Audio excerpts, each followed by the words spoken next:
예, 안녕하세요. 저는 생각을 정리해주는 남자 복주환입니다. 반갑습니다. 예. 아, 저를 처음 보시는 분들은요, 좀 깜짝 놀라시더라고요. 왜 놀랄 것 같아요? 생각보다 젊어서. 예, 이 젊다라는 의미가 크게 두 가지가 있는 것 같습니다. 이렇게 외모가 젊다, 동안이다 이런 것들이 있는 것 같고, 보이지 않는 이 생각이 젊다. 그렇죠. 좀 스마트하게 생각한다 이런 것들이 있는 것 같아요. 오늘 제 수업을 잘 들으시면은요, 여러분들의 머릿속이 한층 더 젊어질 수 있고요. 더 나아가서 말하기와 글쓰기를 동시에 잡는 그 비밀을 좀 얻어가실 수 있을 것 같습니다. 예, 최근 들어서요, 이 생각 정리에 대한 그 교육 문의, 그리고 저에게 좀 궁금한 점들을 문의해 주시는 분들이 참 많아지고 있어요. 저는 10여 년 전부터 이 생각 정리라는 그런 주제에 대해서 고민을 해왔고, 5년 전부터 강의를 했습니다. 근데 이제 최근 들어서 연락이 왜 이렇게 많이 오는가 했더니 필요성, 이 생각 정리의 필요성이 예전보다 더 커지고 있는 것 같아요. 그렇죠? 그래서 이 생각 정리 왜 필요한가 생각을 하면서 제가 한 세 가지로 한번 요약을 해봤는데, 첫 번째가 뭐냐면은 이 세상이요 참 스마트해졌죠. 예, 예전이랑 참 달라졌는데 이 스마트해진 이 세상 속에서 과연 우리 머릿속을 스마트하게 정리할 수 있는 사람들이 얼마나 되는가? 세계적인 이 IT 미래학자가 있습니다. 그리고 이 인터넷의 아버지라고 불리는 니콜라스 칸은요, 이런 얘기를 했어요. 오히려 이 인터넷이나 정보기기, 스마트 기기가요, 오히려 우리의 뇌를 바꾸고 있다고 얘기를 합니다. 심지어는요, 우리의 뇌를 잃어버렸다 이렇게까지 비판해요. 잘 생각해 보시면은 예전에 우리가 정보와 지식을 이제 얻으려고 하면은, 그죠, 도서관에 가서 뭘 봤죠? 책을 보거나 아니면 신문을 보면서 우리가 밑줄 치면서 메모도 하고, 그죠? 그리고 글도 써가면서 사색과 사유를 했는데, 요즘에는 예를 들어서 우리가 맛집을 가고 싶어요. 그럼 뭘 끄집어내요? 핸드폰을 꺼내요. 그리고 나서 맛집 한 다음에 검색, 클릭 한 번만 하면은 정보들이 나온다라는 거죠. 자, 그런데 스마트해지고 속도도 빨라졌는데 문제는 뭘 안 쓰게 돼요? 이제 머리를 안 쓰게 되는 거예요. 예, 이러다 보니 우리의 뇌를 잃어버렸다 이런 얘기가 나오는 것 같아요. 빅데이터 인공지능 시대 이런 말 들어보셨죠? 그런 시대가 되었다고 하지만 정작 우리 머릿속을 스스로 정리할 수 있는 사람들이 과연 얼마나 되는가? 이게 첫 번째 제가 던지고 싶은 이야기고요. 한편 이런 상황 속에서요, 이 보이지 않는 생각이요, 콘텐츠가 되고 뭐가 되는 시대요? 돈이 되는 세상이 돼버린 것 같아요. 우리의 이 생각이요, 하나의 능력으로 인정받을 수 있는 그런 시대가 되었다라는 거죠. 최근 들어서 그런 것들 많이 하잖아요. 우리의 모습을 영상으로 찍어서 인터넷에 올리기도 하고, 그렇죠? 뭐 이렇게 내가 체험했던 경험했던 것들을 글로 써서 인터넷에 또 올리기도 하잖아요. 최근에 그 유튜버 크리에이터들 중에서요, 가장 잘 나가는 유튜브 한 분이 계시는데, 그분 연봉이 얼마인 줄 아세요? 그러니까 크리에이티브 영상을 찍어서 올리는데 연 17억을 번대요. 야, 그죠? 그분들의 이 말과 이 생각을 통해서 사람들은 뭔가 영감을 얻는 거죠. 그분의 뭐가 궁금해지는 거예요? 보이지 않는 이 생각이 궁금해지는 거고, 그 상상력이 참 궁금하다.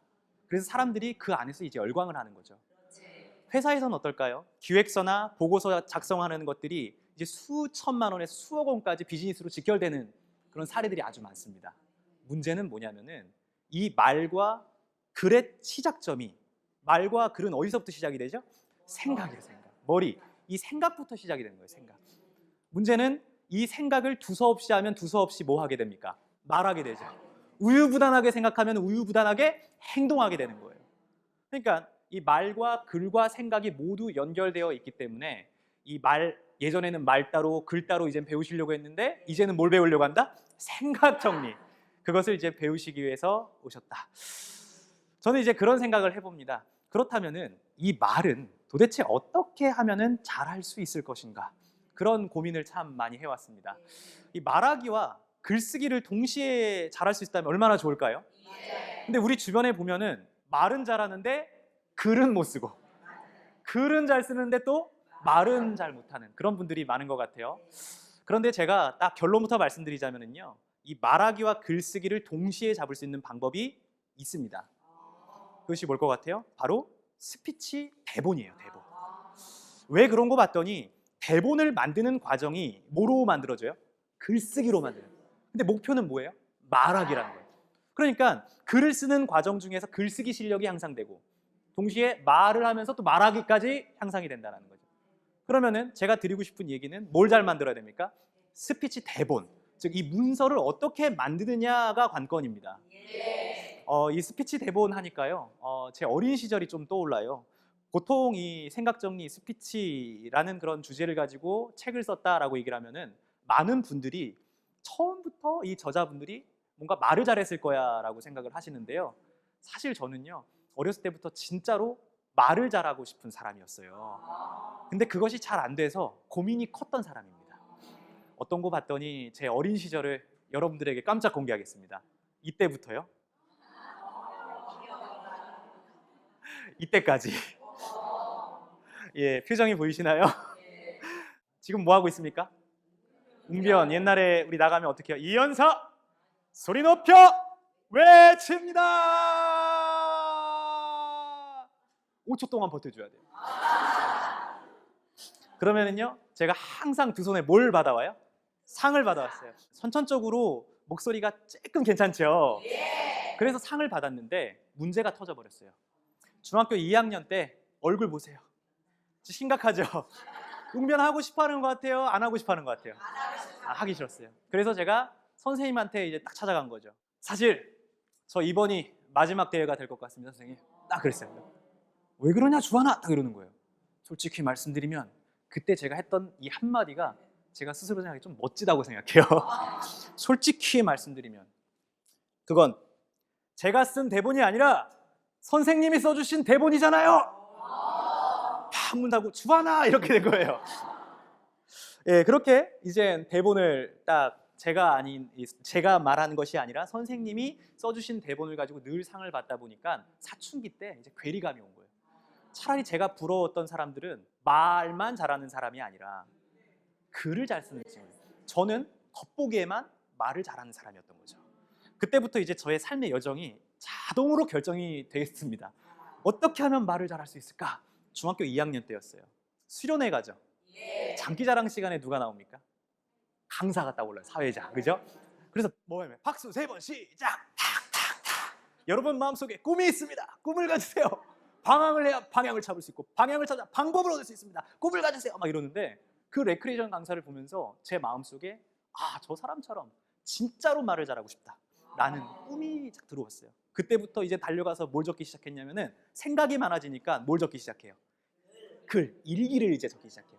어떻게 하면 저 사람처럼 될 수 있지? 나는 저 사람처럼 되려면 어떤 학교에 가야 되지? 어떤 책을 읽어야 되지? 막 여러 가지 고민들을 이제 정리하면서 처음으로 웅변 대본을 제가 직접 작성하게 됩니다. 어떤 사건이 있었냐면 이제 학교를 가야 되잖아요. 그래서 친구한테 이제 나 말 잘하는 곳을 배울 수 있는 학교를 가고 싶은데 어디를 가야 되냐라고 물었더니 친구가 하는 얘기가 야, 말 잘하는 사람들이 우리 주변에 누가 있냐? 텔레비전 보면은 연예인들 말 잘하잖아. 특히 배우들 말 기가 막히게 잘하잖아. 어떤 학과에 들어가 봐? 연극과에 들어가 봐. 그래가지고 제가 웅변대회 원고를 딱 만들었어요. 실기시험을 보는데 존경하는 선생님들, 제가 왜 연극영화과에 왔냐면 이러면서 딱 했는데 덜컥 뭐예요? 합격을 하게 됐어요. 그래서 이 연극 뮤지컬 방송을 이제 사회자 진행자까지 쭉 하면서 제가 이래봬도요 어떻게 몸이 좀 좋아 보여요?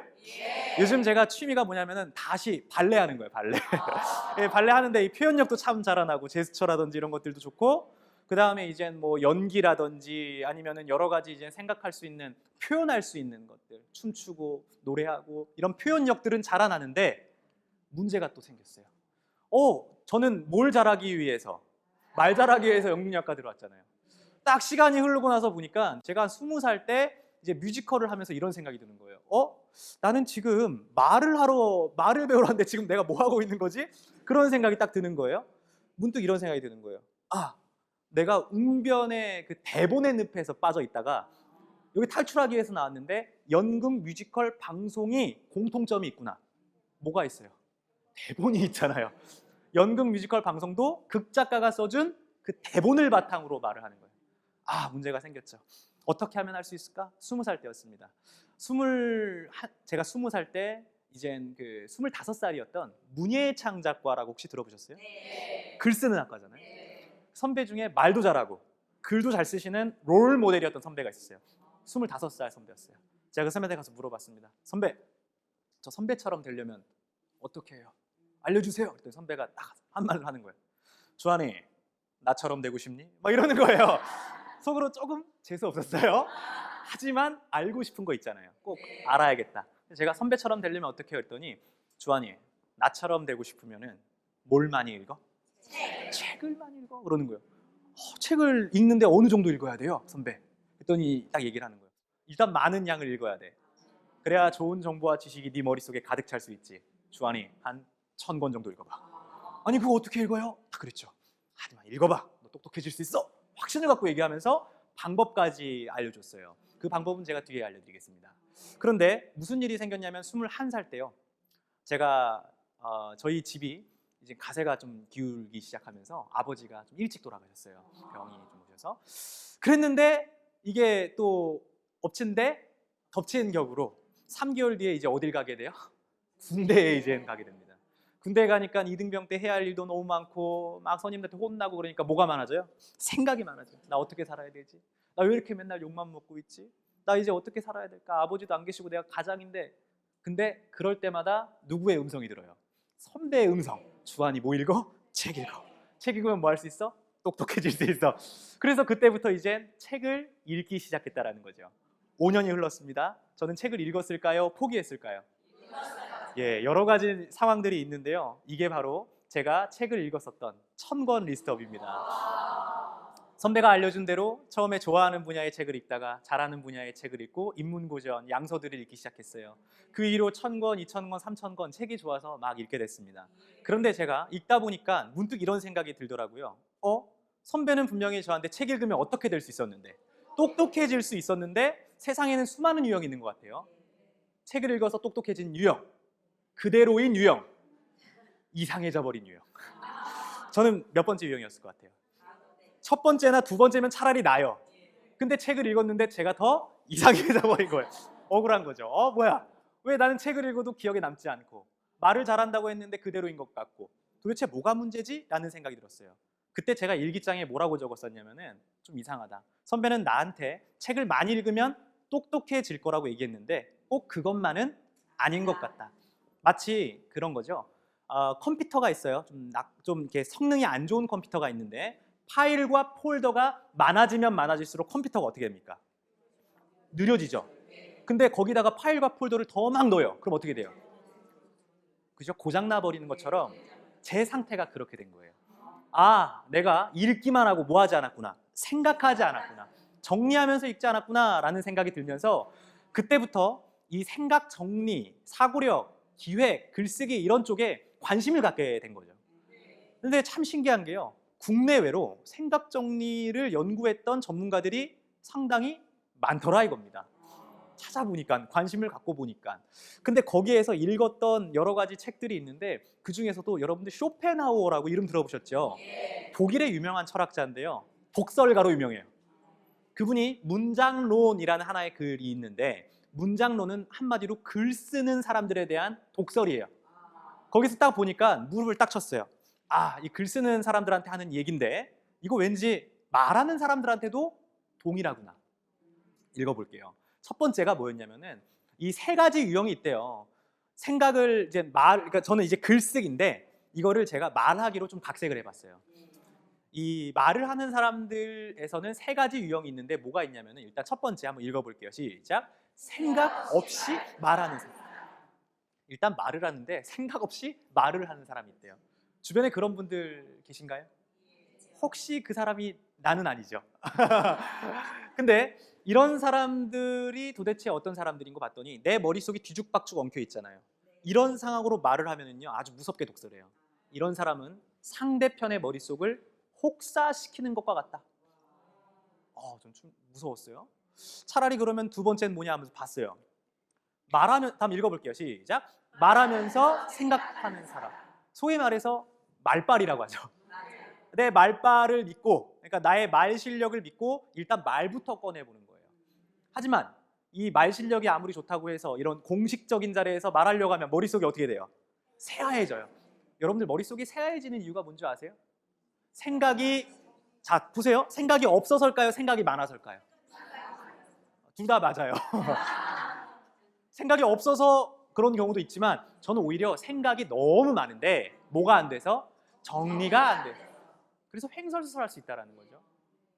그래서 이 쇼펜하우어는 이 말하는 사람들, 글 쓰는 사람들한테 세 번째 유형의 사람이 되어야 하고, 사실 이런 유형의 사람은 극히 드물기 때문에 이런 유형이 있으면은 후대에도 길이길이 이름이 이제 전달될 것이다, 전해질 것이다. 한번 읽어볼게요. 시작. 말하기 전 생각 정리를. 여러분들 생각 정리를 하고 얘기하면은요, 우리가 아무리 사투리를 쓰더라도 생각이 분명하게 전달이 돼요. 발음이 좀 어눌해도요, 그렇죠? 정확하게 들립니다. 목소리가 작아도 강하게 들려요. 왜요? 내가 하고자 하는 말이 분명하기 때문에. 그죠? 제가요, 한 기자분이랑 같이 여행을 간 적이 있어요. 아주 유명한 기자분이었는데 그분 역시 말하기, 글쓰기 끝내주게 잘하시는 분이셨어요. 강연도 많이 하시는 분이고 칼럼도요 한두 개 쓰신 게 아니에요. 그래서 그분이랑 우연찮게 국내 여행을 가는데 한 5시간, 6시간 정도 걸리는 그 거리다 보니까 좀 어떻게 하겠어요? 버스에서 지루하잖아요. 자, 제가 여기 앉았고 친구가 여기 앉았고 기자님은 여기 앉으셨어요. 그래서 나는 친해지고 싶었어요, 이 기자님과. 근데 이제 뭐 말씀을 나눌 게 딱히 없으니까 친구랑 한 3시간, 4시간 정도 이제 대화를 그냥 대화 없이 가다가 제가 친구야, 우리 한번 토론해 볼래? 그랬어요. 친구가 어떤 주제로? 그랬어요. 야, 인생을 살면서 재미가 먼저인 것 같냐, 의미가 먼저인 것 같냐? 뭐가 먼저인 것 같아요? 저는 재미, 친구는 의미. 뭐가 더 중요한 것 같아요? 둘 다 중요해요. 토론이다 보니까 저는 제 말만 이야기했고요, 친구는 의미에 대한 얘기만 했어요. 이제 한 10분 정도 토론하다 보면은 목소리가 어떻게 돼요? 커지죠. 엄마! 재미가 먼저야! 아니 엄마! 의미가 먼저야! 이러고 있는데 옆에서 이제 기자님이 이렇게 눈치를 주시더라고요. 그래도 막 이제 언성이 높아지면서 마! 재미가 먼저라고 했더니 갑자기 여보게 자네들! 그래서 제가 네? 그랬어요. 그랬더니 하시는 말씀이 혼날까 이랬는데 나도 껴도 되나? 이러시는 거예요. 그러니까 기자님이 뭐 하신 거예요? 심심하셨던 거예요. 그래서 저도 이제 궁금했어요. 평소에 이분이 어떻게 말씀하시는지 참 궁금했거든요. 그래서 제가 기자님은 어떻게 생각하십니까? 했더니 기자님이 뭘 선택하셨을 것 같아요? 나는 재미라고 생각하네. 딱 말씀하시면 왜냐하면 하면서 이제 말씀을 딱 하시는데 10초 정도는 와 청산유수예요. 떠오른 대로 딱 말씀하시는데 막 받아 적고 싶었는데 그 찰나에 갑자기 횡설수설하기 시작해요. 왜요? 뭘 안 했기 때문에. 정리를 안 하고 즉흥적으로 말씀하셨기 때문에. 한 30초 얼굴 빨개지시더니 1분 정도에 난 그냥 빠지겠네. 이러고 그냥 빠지시는 거예요. 서로 살짝 실망했어요. 이런 생각을 했죠. 아무리 말 잘하고 글을 잘 쓰시는 분이라도 즉흥적으로 말하면은 횡설수설할 수 있구나. 이런 생각을 제가 하게 됐어요. 그러다가 이제 저희도 이제 다른 주제로 한번 바꿔볼까? 라는 생각이 들었어요. 그래서 제가 친구한테 다시 물어봤습니다. 시간이 한참 흘러서. 친구야, 인생에 있어서 말이야, 우리가 좋아하는 일이 먼저일까? 잘하는 일이 먼저일까? 저는 잘하는 일, 친구는 좋아하는 일이었어요. 그래서 이제 토론을 막 했어요. 언성이 높아지고 똑같이 막 잘하는 일이야, 막 아니야. 했더니 옆에서 이제 하시는데 이번에는 기자님이 뭐라고 계셨냐면은 뭐 하시는 것 같아요? 뭔가 이렇게 막 창문을 보시면서 막 이러고 계세요. 뭐 하시는 거지? 이러시더니 갑자기 여보게 자네들! 딱 이러시는 거예요. 도대체 또 무슨 말씀을 하시려고? 네? 그랬어요. 하시는 말씀이 나 재도전 해도 되나? 딱 이러시는 거예요. 아 그럼요. 재도전 하시죠? 그랬어요. 그랬더니 하시는 말씀이 뭐였냐면은 나는 이제 저희는 주제가 뭐였어요? 좋아하는 일 먼저냐, 잘하는 일 이거였잖아요. 다른 주제였는데 갑자기 그분이 하시는 말씀이 몰입하시면서 나는 재미라고 생각하네 이러시는 거예요. 그래서 속으로는 우린 다른 주제 하고 있었는데 왜 저희 주제를 아예 모르시는 거예요. 왜냐하면 그러면서 얘기 말씀해 주시죠 했는데 그때부터 이제 10초 동안 하고 그 이후로 좀 기대했을 거 아니에요. 자, 우리가 토론하는 동안 하나의 주제에 대해서 기자님은 뭐 하고 계셨습니까? 그죠? 정리하면서 이젠 문장이 다듬어졌을까요? 안 다듬어졌을까요? 그때 말씀하시는데 그때는 정말 우리가 기대했던 바로 그 모습이 나오더라고요. 와, 진짜로 말을 잘하시는데 청산유수여가지고 다 받아 적을 뻔했어요. 근데 받아 적지 않아도 돼 하면서 막 말씀하시는 거예요. 더 놀라운 거는 그 다음 날이었습니다. 이젠 다음 날 저희가 이제 여행을 마치고 집에 돌아왔고요. 제가 이제 씻으려고 딱 하는데 띵동하면 SNS가 울렸어요. SNS에 딱 들어갔는데 글이 한 편 완성돼서 뭔가 올라왔어요. 제목이 뭐였냐면은, 일단 누가 올렸냐면은, 누가 올린 것 같아요? 기자님이. 칼럼이었습니다. 제목이 재미가 먼저냐 의미가 먼저냐. 야, 저는 그걸 보면서 정말 말 잘하는 사람들은 즉흥적으로 말을 잘하는 사람들이 아니구나. 저는 이 경험을 통해서 정말 이 말을 잘하는 사람들은 사실 말 이전에 뭐를 잘하는 거죠? 그렇죠. 생각 정리를 잘하는 거죠. 정리하고 정제하고 설계하고 다듬는 과정에서 말을 잘할 수 있구나. 그리고 글을 잘 쓸 수 있구나 라는 것을 저는 확실히 알게 됐어요. 자, 그러면 이젠 이쯤 되면은 뭐가 궁금해지세요? 어떻게 생각을 정리하지? 이젠 이것을 제가 여러분들에게 말씀을 드리려고 하는데 좀 궁금하세요? 예. 그래서 제가 이젠 깨달은 방법입니다. 여러 가지 많이 해봤어요. 이 생각 정리를 할 수 있는 방법들이 여러 가지가 있는데 가장 많이 하시는 방식이고 이게 추천해드리지 않는 방식인데, 손이 아니라 뭐로 하는 거죠? 머리로 생각을 하는 거예요. 자, 생각의 특성이 뭡니까? 다 사라져버리죠. 보이지 않습니다. 사라져 보이고 보이지 않는데 생각이 많아지면은 생각이 다 뒤죽박죽 엉켜버려요. 그래서 여러분들 어떤 생각이 있으면 이제 뭘 하기 시작합니까? 글쓰기나 여러 가지 이제 방법으로 메모도 하고 정리를 하게 되는데, 이 글쓰기 형식으로 정리하시는 분들도 계실 거고, 오늘 저는 이 글쓰기 형식도 물론 좋은 방식이지만 생각을 정리할 때는 생각을 정리할 수 있는 전문 툴이 있다라는 것, 전문 도구가 있다라는 것을 좀 설명을 드리고 싶어요. 생각 정리로 이제 한다라는 건 이제 그런 거죠. 일단 글쓰기와 생각 정리 도구를 한번 비교해 보도록 하겠습니다. 일단 이게 글쓰기 형식의 대본이라고 보시면 돼요. 문서 작성할 때 이 파일을 딱 켜놓고요, 혹은 메모장에다가 위에서 어디로요? 아래로 이렇게 수직 방식으로 글쓰기 형식으로 아마 대본 혹은 문서 작성 많이 하실 거예요. 그런데요, 이렇게 보는 것들이 즉시 정리하는 데는 도움이 되지만 그런 경험 있으시죠? 내가 메모를 해놨는데 나중에 다시 보는데 내가 적은 건데 이해가 안 돼. 뭐지? 이게 강의를 들으시면서 강의 내용 잘 정리하는데 강의 내용이 뭐였는지 떠오르지가 않아요. 이게 왜 그런 거 봤더니 이게 선형사고라고 하는데, 수직적으로 생각하는 이 직선적 사고방식이 우리 뇌에 그다지 좋지 않다라는 거예요. 자, 화면을 보시면 아시겠지만은 글이 이게 문장으로 이렇게 이루어졌죠. 나중에 이거 한번 키워드 핵심 찾아보세요. 그럼 여러분들 핵심을 3초 안으로 찾을 수 있겠어요? 못 찾으시겠죠.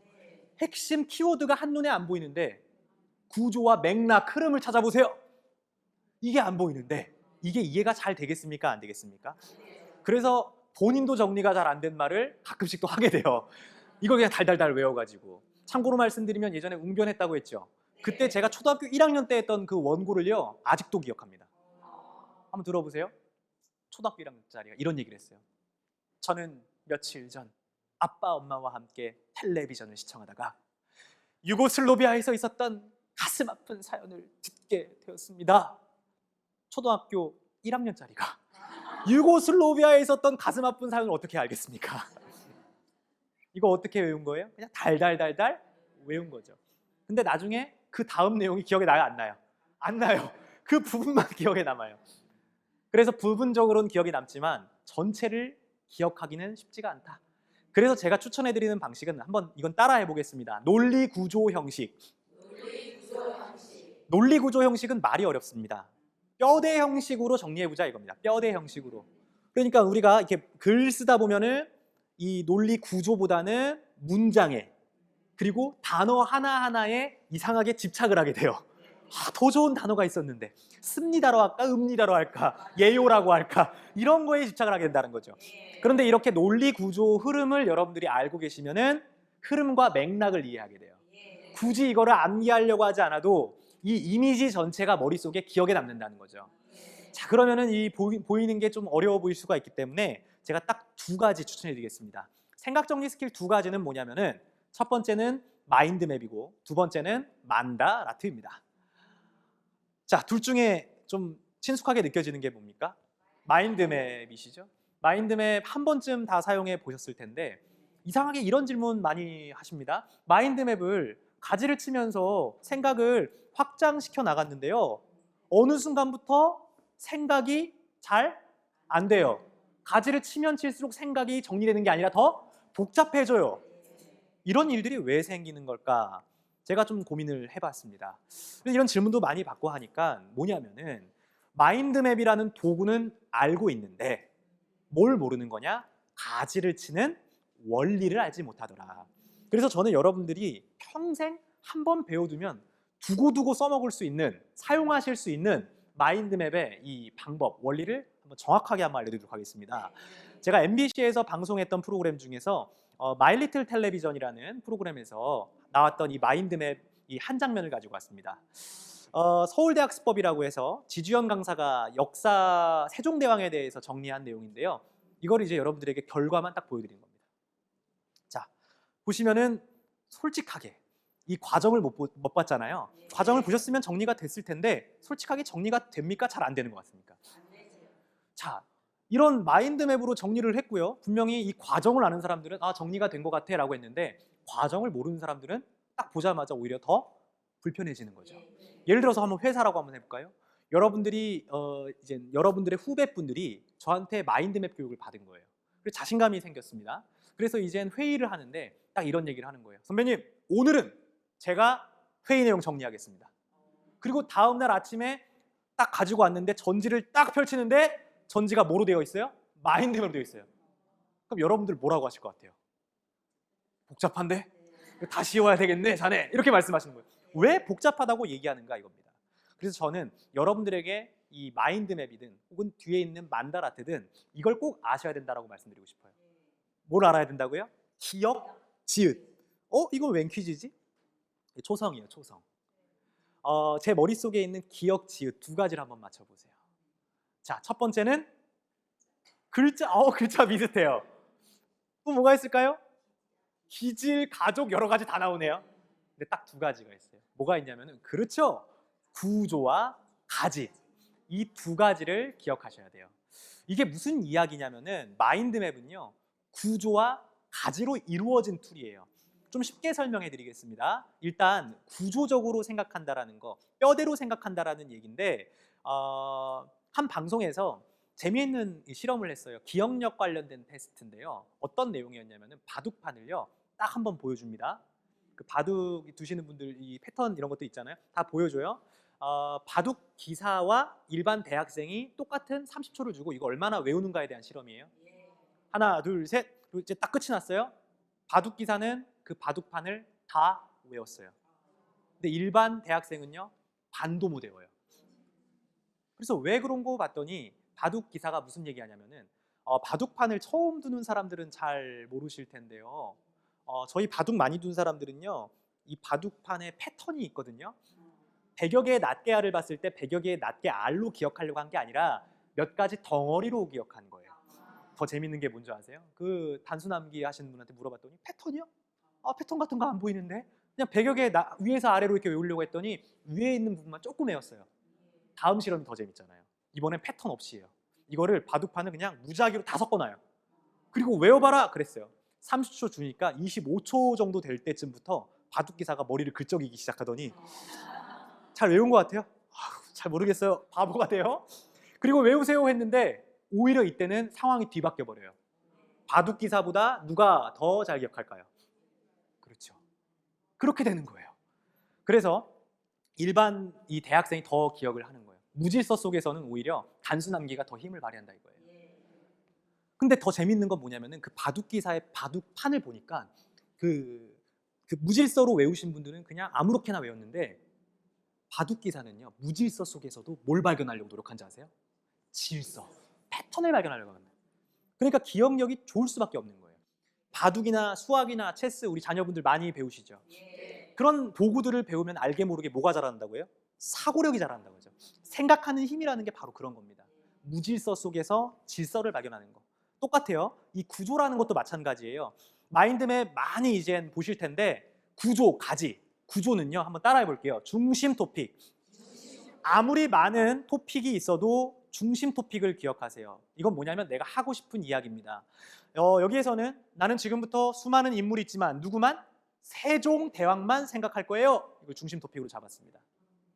자, 그 다음은 뭐냐면은 한번 따라해 볼게요. 주요 토픽. 세종대왕에 대해서 하고 싶은 얘기가 많지만 이거를 주요하다고 생각하여 국방, 예술, 과학, 정치, 교육, 문화만 말하겠습니다. 그리고 나머지는 한번 따라해 볼게요. 하위 토픽. 세부 가지들을 얘기해요. 근데 이젠 여기에서 뭐가 복잡해요? 세부, 하위 토픽이 복잡해지죠. 그래서 여기에선 이젠 가지치는 법을 알아야 돼요. 가지치는 방법도 크게 몇 가지다. 3가지다. 어렵지 않으니까 한번 들어보세요. 우리 원숭이 엉덩이는 빨개. 빨가면 사과는 기르면 원숭이 엉덩이에서 어디까지 가요? 이걸 우리는 연상의 가지라고 해요. 떠오르는 대로 직관적으로 정한 이 가지가 바로 태종, 태조, 조선. 이게 바로 연상의 가지인데 우리가 마인드맵을 보면서 왜 이해가 안 되냐? 나중에 다시 보잖아요. 연상의 가지는. 아이디어는 떠올랐는데 내가 왜 이렇게 적었지? 연결이 잘 안 돼요. 그래서 전 여러분들에게 추천해드리는 방식이 한번 따라해 볼게요. 분류가지. 이렇게 분류도 해보시고 제일 중요한 것은 질문가지. 이게 질문가지거든요. 질문하자라고 하면은 질문이 잘 돼요, 안 돼요? 잘 안 돼요. 그죠? 그래서 머릿속에 이 질문을 잘해야 되는데 질문이 잘 안 되는 거예요. 그래서 제가 질문을 잘할 수 있는 스킬, 기술을 알려드릴게요. 기술은 배우면 누구나 할 수 있는 거예요. 방법이 있으니까요. 자, 그러면 한번 제가 말씀을 한번 드려보도록 하겠습니다. 자, 주안이는 이건 뭡니까? 주안이는 이건 주어예요, 주어. 갔었다 이건 뭡니까? 동사, 뭐 의문형 이거 동사 서술이라고도 표현하는데 이거는 문법은 아니니까 주어 동사가 나왔어요. 갔을까? 이런 의문형 동사가 돼요. 주안이는 갔을까? 뭐가 궁금하세요? 어딜 갔냐면 제가 이 오사카에 다녀왔습니다. 또 뭐가 궁금하세요? 우리가 보통 일본 여행 자주 이제 가시는 분들은 왜 가는 거죠? 먹으러 가는 거예요, 그죠? 가면은 진짜 일본이 도시락 천국이에요, 그죠? 맛있는 것들 음식에 이제 향연이 막 펼쳐져요. 그 중에서도 후루루 짭짭 뭐가 맛있어요? 라멘이 그렇게 맛있어요, 라멘이. 일본에서 아주 유명한 라멘 갔는데 전 라멘 먹으러 갔습니다. 뭐가 궁금하세요? 안 궁금해도 뭐가 궁금하세요? 맛있냐? 맛있었어요. 계속 저쪽에서는 누구랑 이것만 말씀하시는 거예요. 그죠? 아주 맛있죠? 예, 라멘 먹었는데 라멘만 먹기 너무 아쉬워가지고 일본에서는요 라멘이랑 뭐랑 같이 먹냐면은 생맥주. 한국 돈으로 얼마였냐면은 15,000원 정도였어요. 또 뭐가 궁금하세요? 일본 여행 갔다 왔습니다. 뭐가 궁금하세요? 몇 박 며칠? 4박 5일. 마지막입니다. 누구랑 갔다 왔냐고 계속 물어보시는데 답까지만 말씀하세요. 여자친구랑 간 거 아니에요? 이렇게. 가족이랑 갔다 왔어요. 가족이랑. 자, 그러면 한번 다시 떠올려 보죠. 여러분들 머릿속에. 자, 주한이는 갔었습니다. 어디에 갔었습니까? 오사카 가서 뭐 했습니까? 라멘 먹었죠. 라멘이랑 뭐랑 같이 곁들여 먹었어요? 맥주랑 같이 먹었어요. 얼마입니까? 몇 박 며칠이라고요? 누구랑 같이 갔다 왔습니까? 그죠? 여러분들 이 쓸모없는 정보를 다 머릿속으로 뭐하고 있는 거예요? 지금 순식간에 다 기억하고 있죠? 왜 그런 걸까? 여러분들은 지금 기억될 수밖에 없는 원리와 패턴을 가지고 생각을 하셨어요. 자, 주한이는 갔었다. 뭐가 궁금하세요? 라고 했을 때 여러분들 뭐가 떠오르세요? 누가, 언제, 어디서, 무엇을, 어떻게, 왜? 한마디로 하면 육하원칙. 육하원칙 이 말을 귀담아 들으시면 좋습니다. 육하원칙에 입각해서 글 쓰고 육하원칙에 입각해서 말하고 생각하신다면 생각을 구체적으로 할 수 있어요. 이 질문가지만 한번 보시죠. 이 가지 속에서 질문이 보이시나요? 이게 보이는 분도 계시고 안 보이는 분도 계시는데 일단 우리가 이 질문이라는 걸 이 가지 속에서 발견하시려면은 일단 이 상관관계, 교육문화와 지편전의 관계를 보시죠. 지편전은 장소죠. 그럼 육하원칙 뭐가 붙겠어요? 어디서? 성산문 박평이냐 이게 신숙주. 누가? 훈민정음. 백성들을 사랑하는 마음 때문에. 왜? 생략되어 있지만 보이죠. 아, 생각이 질문으로 연결되어 있구나. 자, 이게 만약에 보이시잖아요? 그러면은 이제 스피치가 가능해져요. 이 스피치 대본 다른 사람이 만든 거죠. 근데 내가 만든 것처럼 그 사람보다 어쩌면 더 잘 스피치를 할 수 있어요.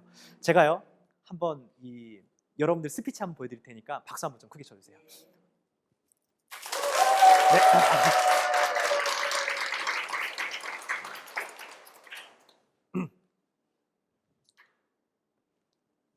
역사를 사랑하시는 대한민국 국민 여러분 반갑습니다. 저는 한국사 전문가 복주환입니다. 지금부터 세종대왕의 업적에 대해서 함께 살펴보려고 하는데요. 지도 함께 살펴보시죠. 세종대왕 정말 뛰어난 업적을 많이 남기셨죠. 국방, 예술, 과학, 정치, 교육 문화에서 두각을 나타냈는데 그 중에서 꽃을 피운 문화가 바로 교육 문화다 할 수 있겠습니다. 제가 지금 누구 따라하는 것 같아요? 교육 문화. 어디서 이룩하였을까요? 바로 집현전에서 이룩했다. 집현전에서 누구와 함께 이룩하였을까요? 성산문, 박팽년, 이계, 신숙주와 같은 충신들과 함께 무엇을 만들었을까요? 훈민정음을 만들었다. 이 설민석 강사가요, 실제로 보니까 이렇게 많이 하시더라고요. 훈민정음.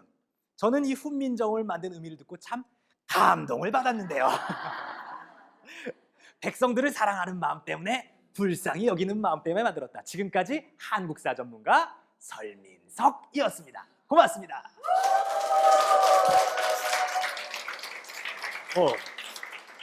좀 비슷했어요? 어떤 분들은 설민석 강사님 같지가 않고 권혁수 있잖아요. 서력수 닮았다고 하시더라고요. 제가 이걸 보여드린 이유가 있어요. 이 설민석 강사처럼 혹은 김미경 강사님이나 그죠? 아니면은 말씀 잘하시는 그런 분들을 보게 되면은 그분들은 사실 말을 잘하는 것 같지만 뭘 잘하는 걸까요? 생각을 잘하는 거예요. 그러니까 생각을 정리하고 말을 하는 거기 때문에 보는 사람들은 아, 정리가 된다. 나중에 여러분들 정말 정리된 채로 말하시는 분들 있잖아요. 그분들의 생각을요, 말을 잘 들어보세요. 그리고 마인드맵으로 한번 정리해 보세요. 아, 그러면은 아, 이분들이 한번 이렇게 구조적으로 정리하고 말하는 거구나. 이게 보여요. 그래서 제가 방금은 설민석 강사님의 이 분석하는 방법을 제가 하나 보여드린 거예요. 자, 그래서 여러분들도 기억 지읒 뭐와 뭐였죠? 구조와 가지 기억하시고요. 그리고 이 가지는 연상 분류 질문 잘 못하시면요, 한번 따라해 볼게요. 육하 원칙. 뭐가 있어요? 누가, 언제, 어디서, 무엇을, 어떻게, 왜 갖다 붙이면 질문이 만들어집니다. 그래서 그렇게 한번 스피치를 한번 준비해 보자. 자, 그런데 마인드맵을 이렇게 제가 딱 말씀드리다 보면은 무슨 생각을 하시냐면은 생각이 정리가 되는 게 아니라 더 복잡해지는데 라고 생각하시는 분들이 있어서 제가 아주 좋은 도구 한 가지 또 가지고 왔어요. 그게 뭐냐? 바로 만다라트예요. 만다라트. 이런 도구 보신 적 있으세요? 저는 책 한 페이지를요, 이렇게 한 페이지로 요약을 했어요. 280페이지짜리 분량을.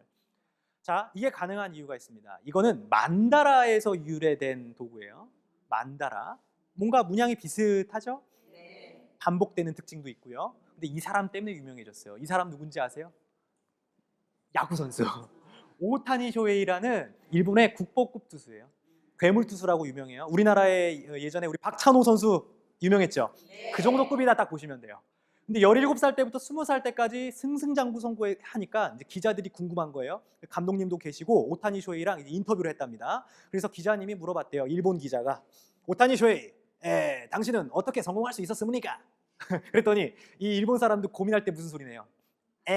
아노. 이거 감독님이 말씀하셨다는데 오타니 쇼헤이도 똑같은 생각이었을 겁니다. 아마도 우리 감독님 덕분인데, 우리 감독님은 저에게 야구 잘하는 방법도 알려줬습니다. 하지만 저에게 미래에 대해서 꿈꾸고 설계할 수 있는 생각 정리 기법을 하나 알려줬습니다. 그것이 무엇입니까? 그것은 바로 만다라트 데스. 이러면서 이걸 딱 보여준 거예요. 사실 이 도구는 마인드맵과 형태는 달라요.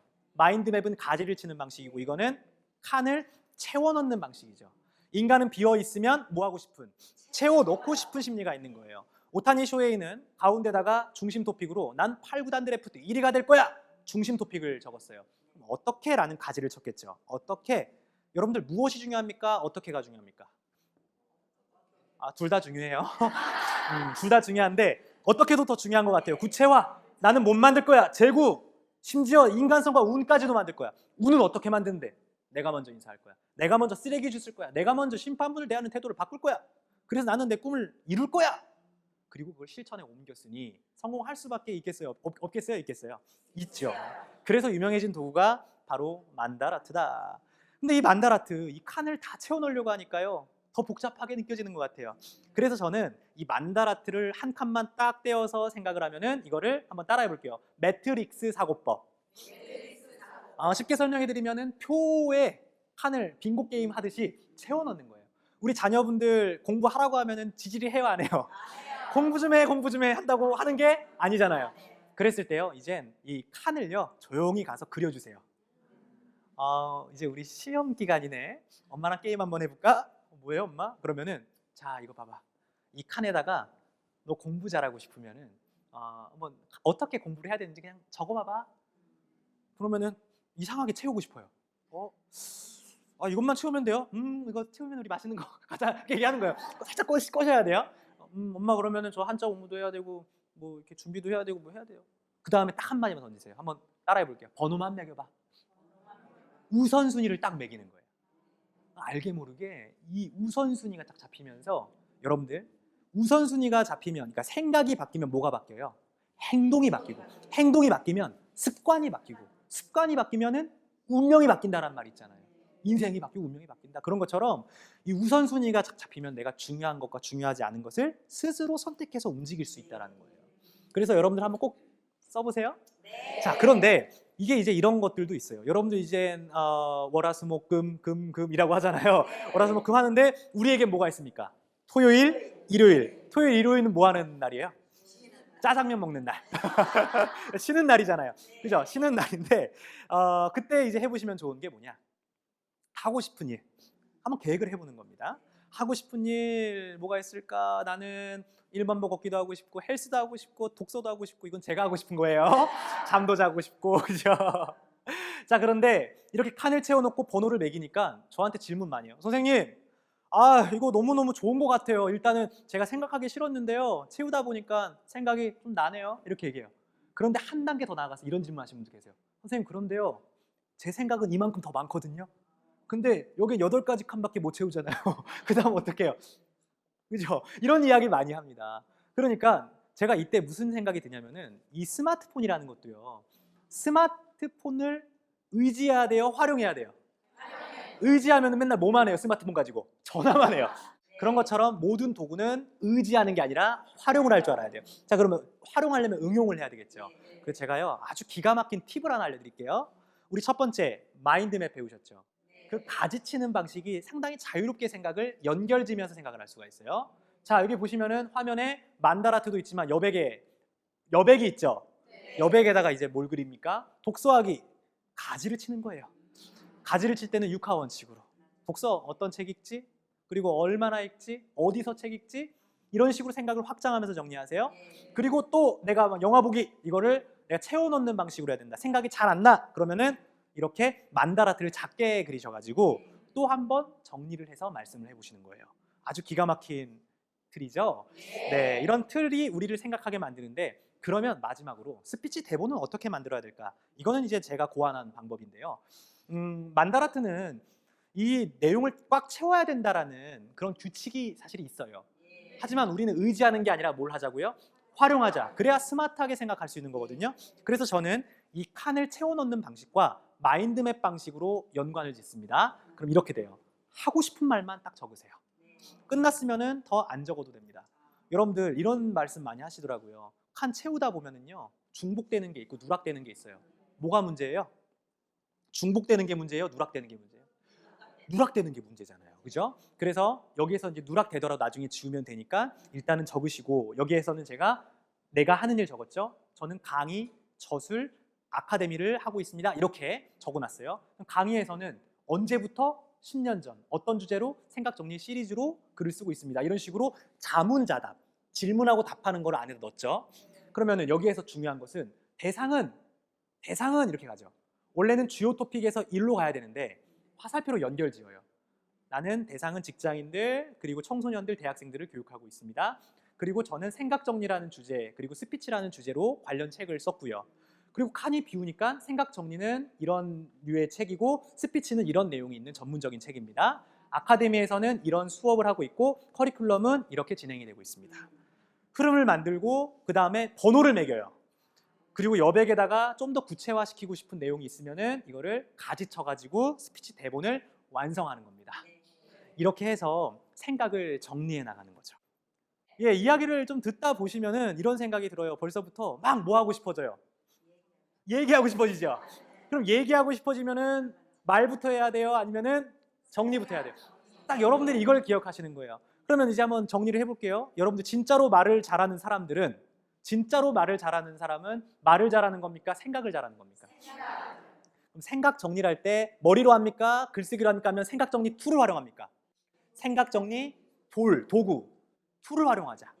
마인드맵과 만다라트 딱 끄집어내 놓으시고, 더 좋은 거는 이 두 가지를 합쳐서 상황과 목적에 따라서 한번 정리해보자, 이렇게 말씀을 드리고 싶어요. 여러분들 제 수업을 오늘 좀 재밌게 들으셨나요?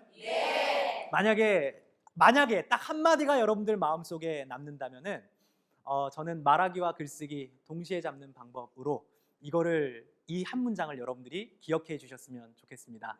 한번 크게 읽으면서 오늘 이 강연 마치도록 하겠습니다. 한번 큰 소리로 읽어볼게요.